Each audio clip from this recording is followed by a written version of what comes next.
Welcome back, students, to the 6th standard Sainik School English crash course by Ma Tutorials. My name is Anmol and I'll be your guide in this journey through the English language. This is our 5th lesson today. If you remember, we have already covered 4 lessons before. If you feel like you need some revision, please make sure to go back and check those videos or the notes that you might have made on those videos. We are going to start with pronouns, which is the next part of speech for us after nouns, which we covered over the last 2 sessions. First, we started with the kind of sentences, moved on to parts of speech, and then we covered nouns for 2 lectures. Today, we are going to cover pronouns. So we already know the definition of pronouns from our previous lesson are words that are used in the place of a noun. Pronouns, they are words that are used in the place of a noun to avoid repetition mostly. Now, today we are going to delve deeper into pronouns and see what all kind of pronouns could there be. There are 10 kinds of pronouns today that we would be covering: personal, reflexive, emphatic, demonstrative, distributive, reciprocal, indefinite, interrogative, relative, exclamatory. So as I said again, today we are going to be covering these 10 kinds of pronouns. We are going to be covering personal, reflexive, emphatic, demonstrative, distributive, reciprocal, indefinite, interrogative, relative, and exclamatory. For our first kinds of pronouns, personal pronouns. You will see a chart here where I have included the subject and object place of the personal pronouns, and I have also included the possessive pronouns into these personal pronouns, and just to cover the reflexive pronouns along with them because they form a beautiful chart together. We are going to delve deeper into this now. Personal pronouns refer to specific people or things. If we know a specific person or a specific thing, a specific place, a specific animal, we use personal pronouns to refer to them. For example, in the first person means the person who is speaking. In the first person, singular would be I in the subject place. I play cricket. For example, I play cricket. In the object place will be me. For example, cricket is played by me.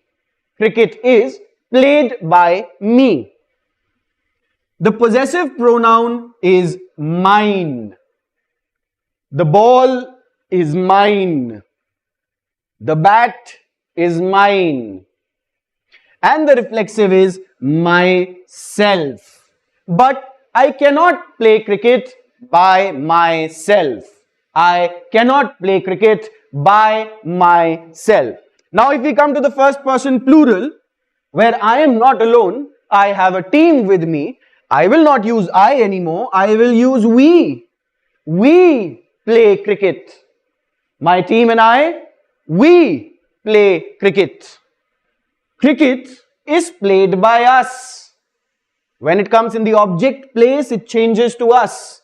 You must remember the structure of the English language is such that general declarative statements are in the form of subject, verb, object. The subject comes first, then the verb, and then the object. So when the pronoun is replacing the subject noun, we will use these pronouns, and when it is replacing the object noun, we are going to use these pronouns. When it is telling about the possession of something, the ownership of something, we are going to use these pronouns. And when we are trying to refer back to the subject, we are going to use these pronouns. Now, when the subject or the object is first person singular, we were using I, me, possessive mine, reflexive myself. And when it is plural, we will use we play cricket. And when we make it into a passive voice, cricket is played by us. Now, passive and active voice is something that might come ahead in our course. If it does, then we will cover it then. We, us, ours. The bat is ours. The ball is ours. Ourselves. But we cannot play cricket by ourselves. We need a team to play against. We cannot play cricket by ourselves. Now we move to the second person. Again, first person was the person who is speaking. Second person is the person who is listening, the person to whom the speaker is speaking. If I am speaking to you, you are the second person. I am speaking, I am first person. You are listening, you are second person. Second person singular is you, both in subject and object place. Yours as possessive and yourself as reflexive. You are playing cricket. Cricket is being played by you. The bat is yours, the ball is yours, but you cannot play cricket by yourself. Plural, if there are many of you, I would still use you. I would say, you are playing cricket. Cricket is being played by you. The ball is yours, the bat is yours, but you cannot play cricket by yourselves. Now because it is plural and you are many, I will change the reflexive from yourself to yourselves. Third person. Now third person is someone, anyone, who is not the speaker or the listener. I am first person, you are the second person, everybody else is third person. Everybody else is third person. So the person who is speaking becomes the first person, the person who the person is speaking to becomes the second person, and everybody else becomes third person. So third person singular. Now third person also has male, female and neutral genders attached to them. You must see in first and second person, we did not have genders. Because it doesn't matter whether I am a boy or a girl, I will always say I. Doesn't matter whether you are a boy or a girl, I will always say you. But if somebody else is a boy or a girl, it does matter because if he is a boy, I will say he. And if she is a girl, I will say she. And if it is an object or a place or an animal, then I will say it. But in plural, it all remains the same. It's just they. So he plays cricket. He plays cricket.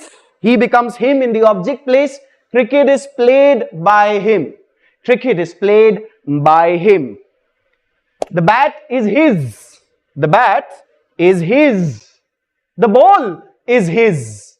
The ball is his. But he cannot play cricket by himself. But he cannot play cricket by himself. Similarly with she, for a woman, for a girl, for any feminine gender of the populace, she plays cricket. When in the subject place, we will use she. She plays cricket. In the object place, her. Cricket is played by her. Possessive pronoun for it, hers. The bat is hers. The ball is hers. Herself, but she cannot play cricket by herself. It. Now let's talk about some alien entity, some animal maybe gets super magical powers and is able to play cricket. It plays cricket. Cricket is played by it. It remains same in the subject and the object place. The bat is its, the ball is its, but it cannot play cricket by itself. And if they are plural, if there are many people, then we would say they play cricket. In subject place, they for third person plural. For third person plural, object place, personal pronoun, them. Cricket is played by them. Cricket is played by them. Possessive, theirs. The ball is theirs. The bat is theirs. The ball is theirs. The bat is theirs. But they cannot play cricket by themselves. But they cannot play cricket by themselves. Let's move ahead to our next kind of pronouns, which are reflexive pronouns. Now these we've already covered in our chart previously, but they reflect, you can now write down the definition of these, they reflect the action of the verb back to the subject. For example, he hurt himself. When we are using himself, we are talking about the person here. It is referring back to the noun. It is referring back to the subject of the verb hurt while playing. He hurt himself while playing. She solved the problem by herself. She solved the problem by herself. It is referring back to whom? To her. That is why it is reflecting back to her, it is called a reflexive pronoun.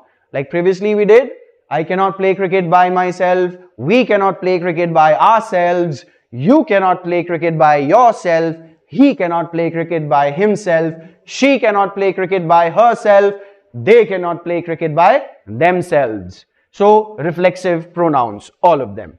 Let's move on to our third kind of pronoun, which are emphatic pronouns. Now these are just reflexive pronouns when used only for emphasis, when they are only used to put more force into our words, to build the rhetoric of our speech, and they do not add any meaning necessarily. Even if we remove those words from the sentence will still mean the same. Then those reflexive pronouns will be called emphatic pronouns because they are used for emphasis. Emphasis means to put some force on something, to emphasize something. That is what emphasis means. Example, I myself saw him do it.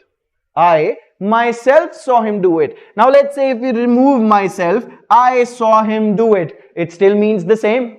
It still means the same.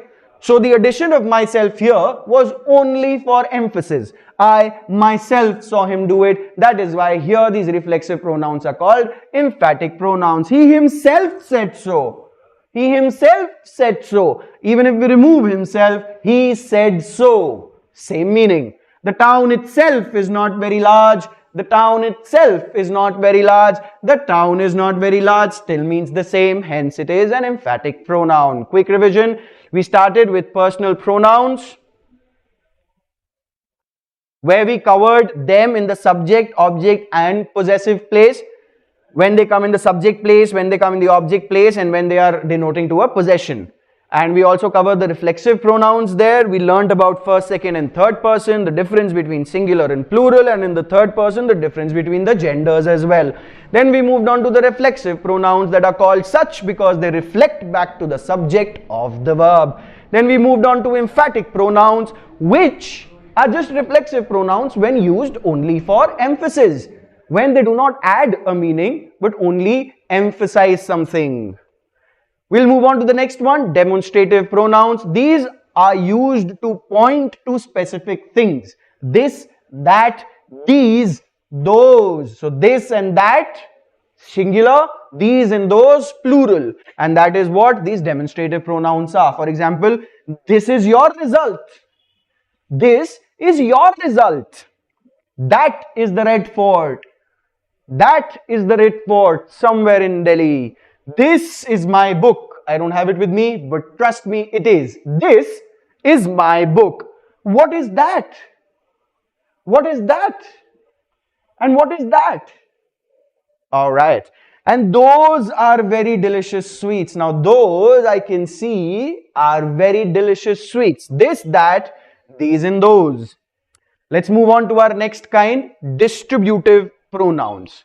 Now distributive pronouns, they distribute a group or a pair and refer to persons or things one at a time. So what they do is, they distribute a group or a pair.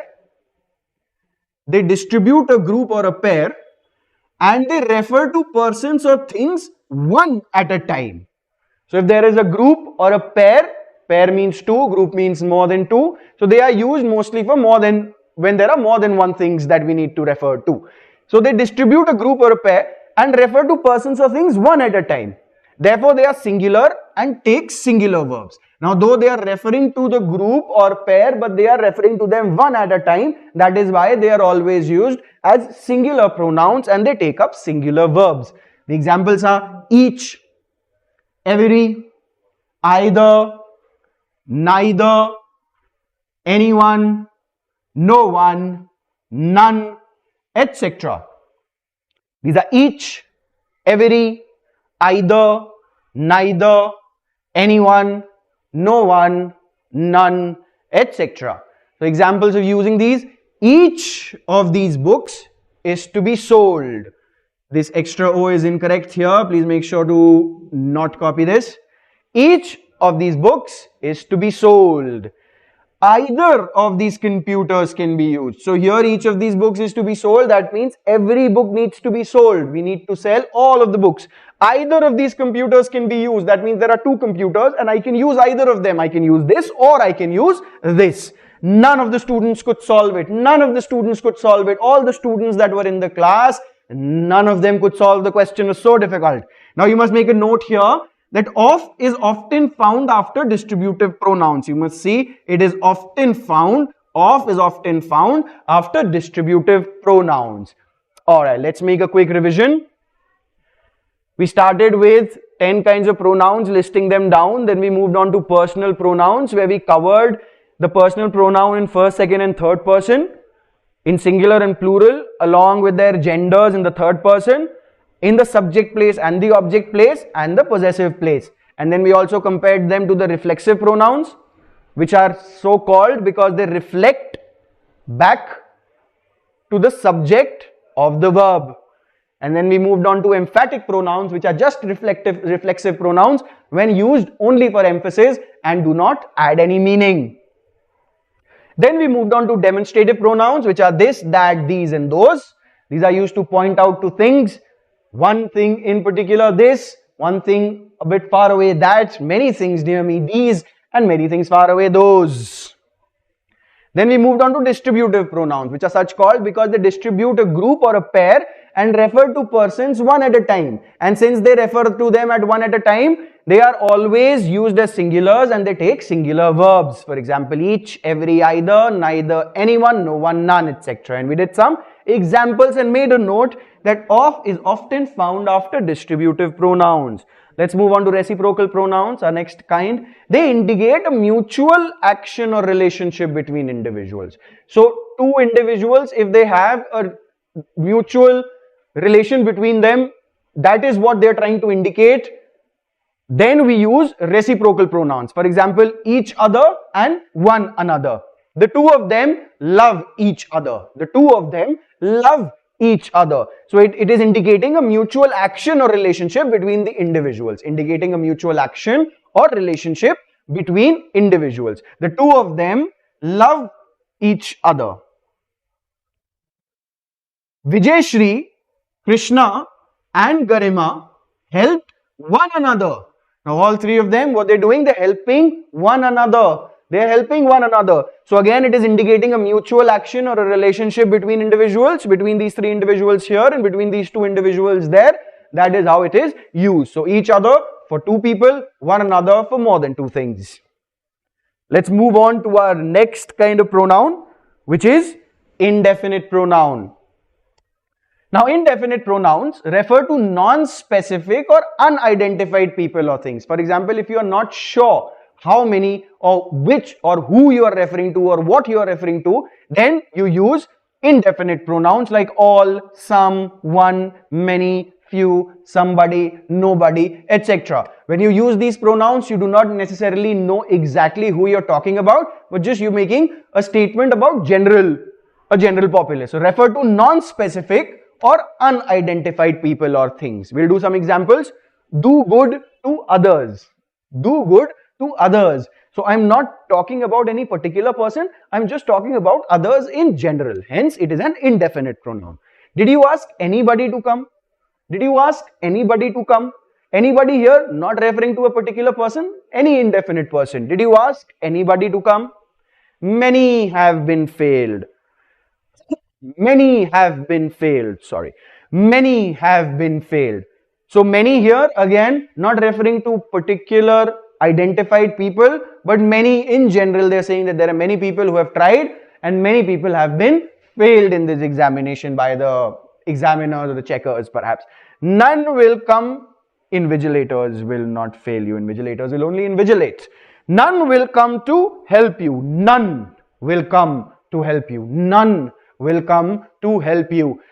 Well, none again not referring to any specific person, but in general unidentified people. They are non-specific or unidentified. That is why it is an indefinite pronoun. So indefinite pronoun refers to non-specific or unidentified people or things. We'll move on to our next kind, interrogative pronouns. Interrogative pronouns, as the term suggests, you must remember this word from our previous lessons, from the first lesson that we had when we did kinds of sentences. Yes, it was the interrogative sentence. Interrogative sentence was used to ask a question. Yes, and they always end with a question mark. Now, whatever pronoun we are using, whichever pronoun we are using in those questions, in those interrogative questions, are called interrogative pronouns. These pronouns, as the name suggests, are used to ask questions. They are used to ask questions. For example, who, whom, whose, which, what, etc. We'll do some examples of sentences. Who won the match? Who won the match? Whom does she love?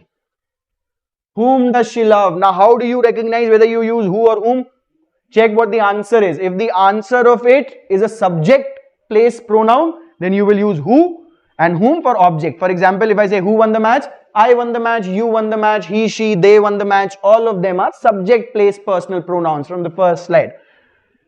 Whom does she love? She loves me, she loves us, she loves him, she loves her, she loves you. All of those are object place pronouns. So if the answer is in a subject place pronoun, then who is used and whom is used for object place pronoun answers.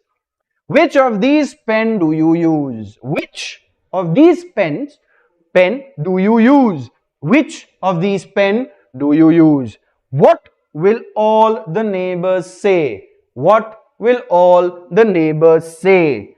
Or what will all the neighbors say? So these are the interrogative pronouns in these sentences. Let's do a quick revision again to keep everyone on track. We started with kinds of pronouns. There are 10 kinds. Moved on to personal. Personal refer to specific people or things.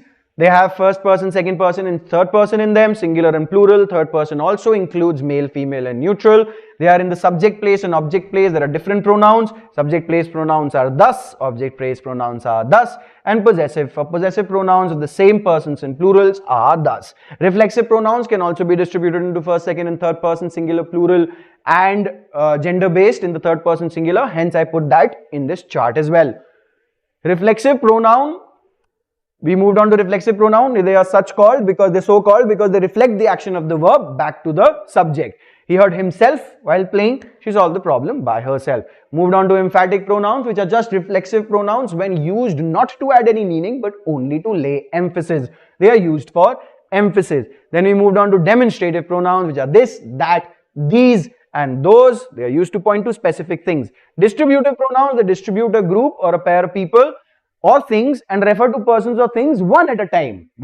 Hence they take up singular verbs and are used as singular. Each, every, either, neither, anyone, no one, none. All of these were examples and we made a note that of is usually used after them. Then we moved on to reciprocal pronouns that indicate a mutual action or relationship between individuals. A mutual action or relationship between individuals. For example, each other and one another. And we saw two examples of the same. Then we moved on to indefinite pronouns where we said they refer to non-specific or unidentified people or things, and that is what indefinite pronouns are. Then we moved on to interrogative pronouns. Interrogative pronouns are who, whom, whose, which, what, etc., which are used to ask questions as the name suggests. And then we moved on to relative pronouns. We will start relative pronouns now. Interrogative pronouns is where we ended. Relative pronouns refers to a noun before it and introduces a relative clause. So I have marked clause with the red here because I want to bring your attention back to this word. Clause is anything that is a smaller part of a sentence. Let's say it necessarily has a subject and a verb. As long as it has a subject and a verb, it's a clause. If it doesn't have a verb, only a subject, it's called a phrase. Either it's a word. So the smallest entity structure in the English language, first we start with letters. Letters come together to form words. Words come together to form phrases. Phrases and verbs, other verbs come together to form clauses. And these clauses come together to form complex sentences. Now a sentence can have one clause or it can have many clauses. If it needs to have a second clause and a pronoun is used to add those clauses, then it is called a relative pronoun because it refers to a noun before it and introduces a relative clause, a clause which is related to the noun which has already been used, and the noun that it is referring to is called the antecedent. What is it called? It's called the antecedent. This is what we call the noun which the relative pronoun is referring to. These relative pronouns are who, whom, which. Do not mistake them with the interrogative pronouns because these are not asking a question. You will know by looking at the statement. If it ends with a question mark, then it is a question. The pronoun being used is an interrogative pronoun. Otherwise, it is not an interrogative pronoun, but is rather a relative pronoun. This is the book which I like. So what is the new clause that it is? It is saying that I like that book. It is telling about something. It has a subject I and a verb like. It is a clause in itself, I like, and which is referring back to the book. But this is the book which I like, hence this is the antecedent of it. This is the lady who encouraged me. Again, adding this relative clause, encouraged me. It is being added by this relative pronoun who, which is referring to the noun lady, which is the antecedent of that relative pronoun. Let's move ahead to the last kind of pronoun for today. These are exclamatory pronouns. Exclamatory pronouns, they express a sudden emotion or make an exclamation. Again, you would remember this word from the kind of sentences that we did. There was a fourth kind of sentence, the exclamatory sentences. Exclamatory sentences were used to express strong emotions. Similarly, exclamatory pronouns are used to express strong emotions or make an exclamation. Exclamation. We are used to make an exclamation. Example, what a nice car. What a nice car. So what here, we are not exactly asking a question, we are stating, we're saying it is such a nice car. We are trying to tell our friend that he has such a nice car. What a nice car. What? You are not familiar with him. What? You are not familiar with him. This is, again, what is not being used as a question, it is being used as an exclamation, as making an exclamation that you are surprised and you are trying to make sure that he is not familiar with him or she is not familiar with him. So these are examples of exclamatory pronouns here. Alright, before we move on to a little bit of practice, let's quickly revise what we did till now. We did 10 kind of pronouns, started with personal. We saw first, second and third person, singular and plural. We also saw gender differences, the differences in subject and object place, possessive. And then we compared it with reflexive pronouns as well. Reflexive pronouns which are such called because they reflect back to the subject of the verb. And emphatic pronouns are just reflexive pronouns when only used for emphasis and do not add any meaning. Demonstrative pronouns are used to point to specific things. Distributive pronouns are distribute or a group or a pair and refers to persons or people one at a time. Thus, they are singular and take singular verbs and they usually are followed by an of.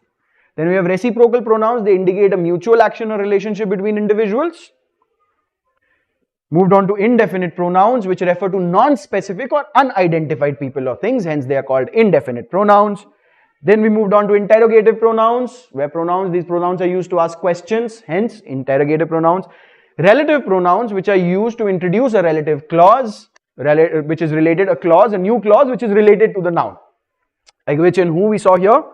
And the noun that it relates to is called antecedent. Then we moved on to exclamatory pronouns that express a sudden emotion or make an exclamation. Now let's quickly dive into a few practice questions. Now in the following sentences, we are to point out the pronouns and say what each stands for. In the following sentences, the sentences that follow, point out the pronouns. We have to point out which pronoun is being used and we have to say for what each stands. That pronoun represents which noun. We have to tell which noun that pronoun represents. For example, we'll start, Alice was not a bit hurt. Alice was not a bit hurt. And she, is that a pronoun? Yes, she is referring to Alice. So she is a pronoun and is referring to Alice. Jumped up onto her feet in a moment. Alright, some people might argue that her is also a pronoun. It is an ongoing debate amongst literatures and grammar scholars as well. Because here her could also be an adjective because it is telling about feet. Whose feet? Her feet. When her is used as a standalone, if ever, then it would be a pronoun. But some people might call it possessive pronoun. Some people might call it possessive adjective. There were doors all around the hall, but they were all locked. There were doors all around the hall, but they were all locked. So they is the pronoun here. You will recognize it from the list that we already made. And what is they referring to? There were doors all around the hall and they were all locked. So they is referring to the doors here. That is the noun for this pronoun. Alice opened the door and found that it led into a small passage. Alice opened the door and found that it led to a small passage. So what is the pronoun here? It. And what is it referring to? Is it referring to Alice? No, it is referring to the door. The door led into a small passage. Alice opened the door and saw that it led to a small passage. That means the door opened and there was a small passage after it. It led into a small passage. Doors lead to things. Your room's door leads into your room. Led into a small passage. I wish I hadn't cried so much, said Alice. I wish I hadn't cried so much, said Alice. So here the pronouns are yes, I. First person singular subject place pronouns I and I, both of them are referring to, you are right, Alice. You are not attending, said the mouse to Alice severely. You are not attending, said the mouse to Alice severely. What are you thinking of? What are you thinking of? So there are two pronouns here of the same kind. You are not attending, said the mouse to Alice. And what are you thinking of? And who are these you referring to? Are they referring to the mouse or the Alice? The mouse is saying to Alice. The mouse is the first person. He is the speaker. Alice is the second person. You. So you is referring here to Alice. Both of these, because the mouse is saying both of these things to Alice. That Alice, you are not attending. And Alice, what are you thinking of?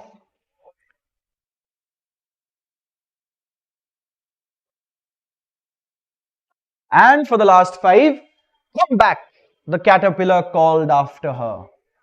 Come back, the caterpillar called after her. Alice turned and came back again. Alice turned and came back again. Come back, the caterpillar called after her. Here, her is an object, place, personal pronoun. Here it is not followed by a noun. This is not a possessive adjective here. This is an object, place, personal pronoun. Come back, the caterpillar called after her. Called after whom? Called after Alice. Called after Alice. So Alice is what the pronoun is referring to. Alice turned and came back again. Hari brought his book and laid it on the table. Hari brought his book. Is his a pronoun here? His is followed by a noun. It is telling about the noun. We are going to consider his as an adjective. Hari brought his book and laid it on the table. It is the pronoun here and it is referring to the book. Kareem has lost his dog and cannot find it. Kareem has lost his dog and cannot find it. Now his, again, a possessive adjective. If anybody ever says that it's a possessive noun, you can say it's an ongoing debate. It could be considered as a possessive pronoun, but mostly it is considered as a possessive adjective and cannot find it. It is the pronoun here which is used for the dog. Third person singular neutral gender. We are not going to use he because for dogs, for animals, we usually use it. We do not use he and she. He and she is mostly reserved for human beings. Suresh is at the head of his class, for he studies hard. He is the pronoun here, personal pronoun, subject, place, and refers to Suresh. Rama, you are a lazy boy. Rama, you are a lazy boy. You is the pronoun here which refers to Rama. So that will be our lesson for today. Make sure you're revising all the previous lessons before moving ahead. Make sure you're going through all the resources that are being made available to you. Make sure you're covering all the worksheets and clearing all your doubts if you have any. Make sure you're doing the hard work that is required to succeed in the goal that you set for yourself. Thank you. See you again.